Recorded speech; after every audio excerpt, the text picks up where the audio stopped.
Que a graça do Deus missionário esteja com cada um de vocês. Agora nós vamos para a segunda aula do módulo Teologia de Missões. Na primeira aula, nós vimos Teologia Bíblica de Missões. Observamos que missões não é uma invenção humana, pois nós vamos ver o teor missionário, o clamor missionário de Gênesis e Apocalipse.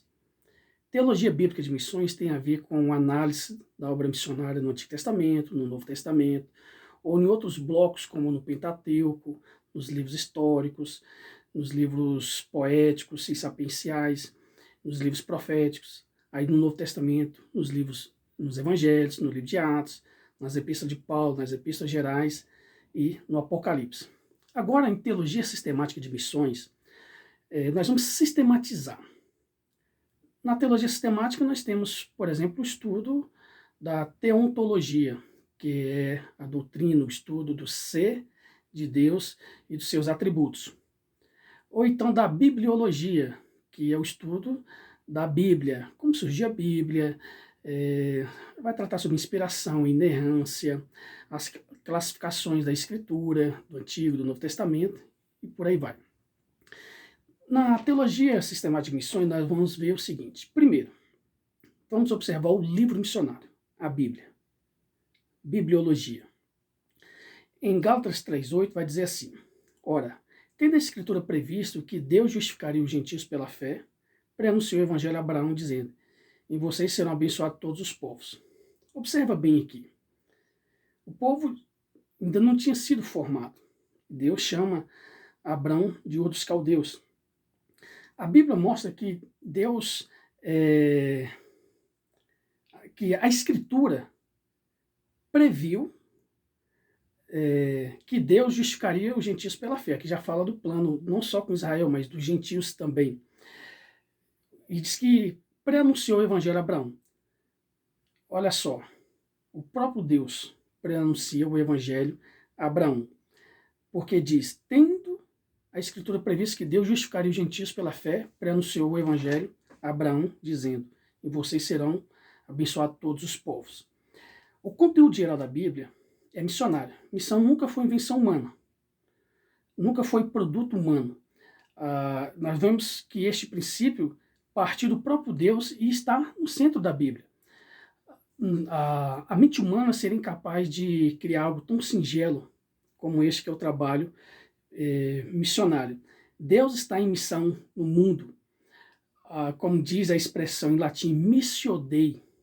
Isso quer dizer que Deus é um Deus missionário. A Bíblia, o livro inspirado por Deus, é um livro missionário. A Bíblia, quando alguém lê a Bíblia, está sendo evangelizada pela própria Escritura. Ou quando alguém prega a Bíblia, está evangelizando. A Bíblia é a nossa autoridade em missão. Ela que nos dirige, que nos orienta, nos mostra o verdadeiro caminho do trabalho missionário. Vai mostrar os motivos corretos para a missão, qual é a mensagem da missão, as estratégias para a missão. Todo o trabalho missionário deve ser fundamentado e dirigido pelas Escrituras Sagradas. Aí nós vamos para o segundo ponto, que é o autor da missão, Deus. Olha o que diz Gênesis 3,15. Porém, inimizade entre você e a mulher, entre a sua descendência e o descendente dela. Este lhe ferirá a cabeça e você lhe ferirá o calcanhar. Foi o próprio Deus quem deu a iniciativa missionária. Quando se auto-enviou, vocês lembram que na primeira aula vimos que a palavra missão significa envio? Deus se auto-enviou e ele mesmo evangelizou Adão e Eva. Ele anunciou uma boa notícia. Qual a boa notícia? Estudiosos acreditam que Gênesis 3,15 é o proto-evangelho, é um pré-anúncio do evangelho, porque fala que o descendente da mulher seria ferido no calcanhar, mas que ele esmagaria a cabeça da serpente. Acredita-se que aqui esteja se referindo à morte e ressurreição de Jesus, quando ele é ferido no madeiro, mas também ele ressurge dentre os mortos, ou seja, esmaga a cabeça da serpente. O próprio Deus se auto-enviou ao Jardim do Éden e anunciou a boa notícia ao casal humano. Depois ele envia o Deus Filho, depois envia o Deus Espírito e a igreja é enviada em missão. Faz parte dos atributos e do caráter de Deus esse teor, esse aspecto missionário. A missão é um dos atributos pessoais de Deus. Ela se origina em Deus, tem um caráter de Deus, não é antropocêntrica, não é centrada no homem. Ela é teocêntrica. Missões é um trabalho teocêntrico, que centraliza-se em Deus. Resumindo, o Deus vivo, o único Deus verdadeiro, o Deus da Bíblia, é um Deus missionário.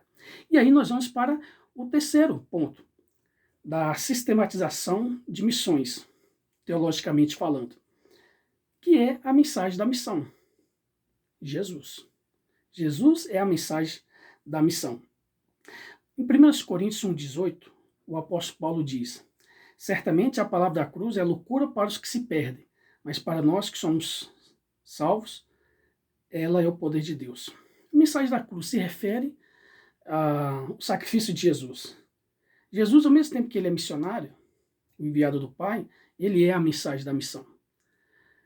Não tem como evangelizar sem o evangelho, sem pregar Cristo, sem pregar a cruz de Cristo, sem pregar a mensagem de salvação, a redenção em Cristo Jesus. A missão de Jesus no mundo foi de buscar e salvar o perdido, como diz lá em Lucas 19:10. Jesus é o missionário do Pai, o enviado do Pai. Lá no Evangelho de João, ele vai se referir muito a isso. Jesus como o enviado do Pai. Os evangelhos, Mateus, Marcos, Lucas e João, retratam Jesus como o Messias missionário. Ao mesmo tempo em que Jesus é, por excelência, o missionário, ele também é a mensagem. Jesus é o evangelho. Nós vamos ver que a mensagem da missão é pregar Jesus. Jesus deve ser proclamado no mundo inteiro. A mensagem da missão é a mensagem da cruz. Aí depois nós vamos ver, nós estamos aqui tratando da Trindade, Pai, Filho e Espírito Santo. Porque agora nós vamos ver o poder para a missão, o Espírito Santo. Em Atos 1:8 diz: mas vocês receberão poder ao descer sobre vocês o Espírito Santo, e serão minhas testemunhas, tanto em Jerusalém, como em toda a Judéia e Samaria, e até os confins da terra. Irmãos, o Espírito Santo é a força motriz da Missio Dei. Quando a gente fala que a força, não no sentido de energia, como seitas pregam que o Espírito Santo é uma energia, mas no sentido de que ele que nos direciona, nos fortalece, nos usa em prol dessa tarefa. O Espírito Santo é o que move missões. O Espírito Santo, ele direciona, ele impulsiona, ele sustenta a tarefa missionária. Nós vamos ver também que a missão só existe, de acordo com a Bíblia, se o Espírito Santo estiver no comando. O Espírito Santo e a Bíblia são inseparáveis. O Espírito Santo não age contrário à Bíblia. A Bíblia não entra em contradição com a ação do Espírito Santo. Até mesmo porque a Bíblia foi inspirada pelo Espírito Santo. O Espírito Santo é o protagonista da missão da igreja. Quando a gente fala Atos dos Apóstolos, o livro, alguns vão dizer que parece mais com Atos do Espírito Santo. Eu sempre gosto de ler o livro de Atos e marcando toda referência que diz respeito à ação do Espírito Santo. E aí a gente vê que realmente ali é um livro que podia ser chamado de Atos do Espírito Santo. Ele está no comando. Ele é o verdadeiro evangelista. Ninguém se converte sem a ação do Espírito Santo. Por isso que nós oramos para que o Espírito Santo opere grandemente no coração das pessoas. E ele é quem preserva o fruto do trabalho missionário. E não podemos esquecer, o Espírito Santo é Deus.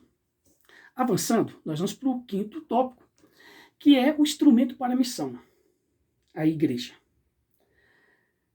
Atos 13, no versículo 3 diz: então, jejuando e orando, e impondo as mãos sobre eles, os despediram.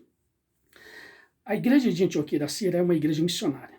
Nós vamos ver aqui que, no caso, em jejum, oram, impõem as mãos e despedem Barnabé e Saulo para a obra missionária. Eles vão fazer ali a primeira viagem missionária. Aqui a gente vê uma igreja comprometida, um instrumento, uma igreja local comprometida com a tarefa missionária. A igreja é, em essência e coração, missionária. A tarefa missionária da igreja é parte do decreto de Deus. Quando a gente fala igreja missionária, é redundância. Se é igreja, porque é missionária. Se não é missionária, não pode ser chamada de igreja. Missões para a igreja é igual a as asas para o pássaro. Não é simplesmente uma característica, faz parte da essência da igreja. E a igreja, ela recebeu esse decreto de Deus, que é agir de maneira missionária. Ela é convocada a participar da missão, e se realmente ela quer ser chamada de igreja, ser considerada igreja, participar da missão. E a missão da igreja é dar continuidade à missão de Jesus. É avançar. O trabalho da igreja é insubstituível, não existe plano B. Este é o plano de Deus, que a igreja atue como um povo missionário. E aí o ponto 6 vai mostrar o agente da missão, que é o crente, o cristão. Paulo diz em 1 Coríntios 9,16 o seguinte: se anuncio o evangelho, não tenho de que me gloriar, pois sobre mim pesa essa obrigação, porque ai de mim se não pregar o evangelho. Paulo entendia a missão como obrigação. Ser cristão é ser missionário. Uma ótima definição para cristão é missionário, porque cristão é o seguidor de Cristo. Cristo é missionário, como nós já vimos. Aquele que se diz cristão, mas não tem visão missionária, é um mentiroso. Alguém até falou, cada coração com Cristo é um missionário e cada coração sem Cristo é um campo missionário. Alguém também falou, o único dos 12 apóstolos que não veio ser missionário tornou-se um traidor. Então, nós vamos observar que ser cristão é ser missionário. O cristianismo é essencialmente missionário. Seguir a Cristo implica pregar Cristo. É isso que nós estamos aqui explicando. Todo cristão, como disse Charles Spurgeon, ou é um missionário ou é um impostor. E aí, avançando, nós vamos ver o 7º ponto, que é o alvo da missão, o mundo. Mateus 28, nos versículos 19 e 20, nós vamos ver o seguinte, palavras de Jesus.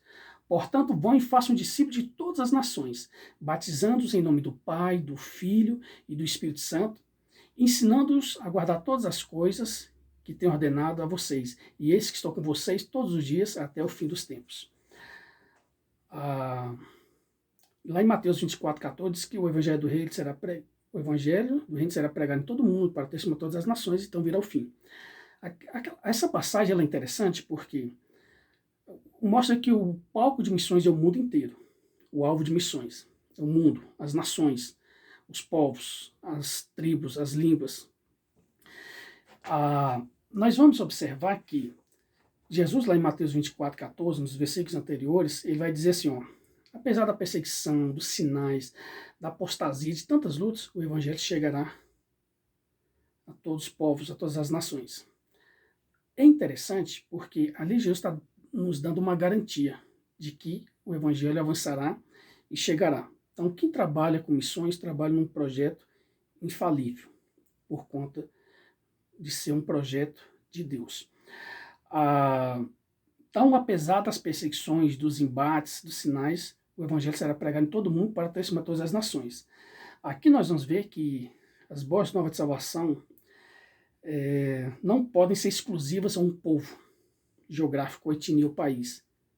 As boas novas têm que ser pregadas rompendo as barreiras geográficas, étnicas, com o fim de alcançar todos os povos, os povoados, as aldeias, as tribos, todas as línguas. A igreja deve ir em direção aos eleitos de Deus. Amar a Deus também significa ir atrás dos perdidos. Todos os povos estão na mira de Deus. O 8º ponto é o inimigo da missão, que é Satanás. Diz lá em Mateus 13, nos versículos 4 e 19. E ao semear, uma parte caiu à beira do caminho, e vindo as aves, a comeram. A todos os que ouvem a palavra do reino e não compreendem, vêm um maligno e arrebatam o que lhe foi semeado no coração. Este é o que foi semeado à beira do caminho. Observa bem aqui, são palavras de Jesus. Satanás é o inimigo da igreja e o inimigo da missão. Ele odeia missões.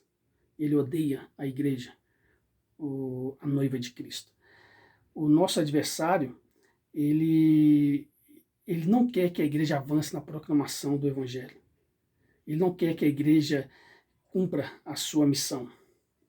Mas o que conforta a igreja é saber que Jesus está conosco todos os dias até a consumação dos séculos. Lá no livro de Apocalipse, vai mostrar mais precisamente a conclusão da obra missionária. Cristo garantiu a vitória da igreja. O último livro da Bíblia vai mostrar o cumprimento da obra missionária, lá em Apocalipse 5, do versículo 9 ao 14. Porque o último ponto aqui que eu quero mostrar a vocês é sobre o propósito da missão. É por último, mas é o mais importante, que o propósito de missões é a glória de Deus. No Salmo 67, alguns chamam o Salmo 67 de a canção do missionário, vai dizer lá no versículo 3, louve-te os povos, ó Deus, louve-te os povos todos. O alvo final de missões é o desejo de que Deus seja adorado e a glória dele seja conhecida em todos os povos da terra, entre todos os povos da terra. Esta é a razão principal de missões. Esta é a paixão ou a chama que move missionários ao engajamento nessa tarefa tão importante, tão árdua, mas tão compensadora. Porque quando levamos a bandeira do Cordeiro, quando o Cordeiro de Deus é glorificado, nós somos ricamente abençoados pelo Senhor. O propósito de missões é trazer glória a Deus através da salvação de pecadores. E eu quero encerrar esta aula dizendo o seguinte: ame missões, façam missões ou morram tentando. Deus ama missões. Missões é a tarefa da igreja. Deus nos abençoe e até a próxima aula.